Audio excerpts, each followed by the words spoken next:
Welcome to Luca is a Billionaire, where the only thing I invest in is your answers. You start now. Enable install from unknown sources so you can sideload safely and make a quick backup. This avoids data loss if something goes wrong. Once done, use your browser to fetch the Aurora Store APK or F-Droid client. These clients let you access Play-hosted apps without a Google account. Make sure downloads come from trusted APK repositories, verify checksums when available, and keep the device charged. This gets you ready to install an anonymous Play client and continue immediately.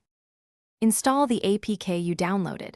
Tap the file, accept permissions, and follow prompts to install. Once installed, open Aurora Store and choose the anonymous or random account option. This uses Play's catalog without your Google identity. Then create or select a device profile so the store serves compatible APKs.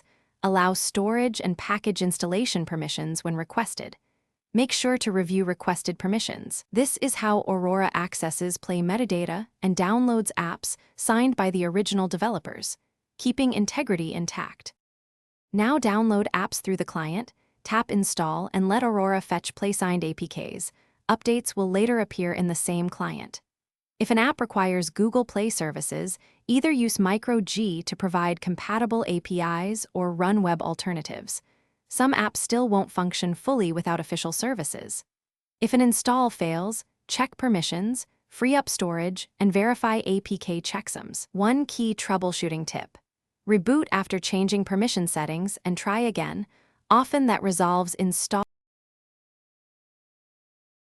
Thanks for watching and please subscribe. It's the best investment you'll ever make.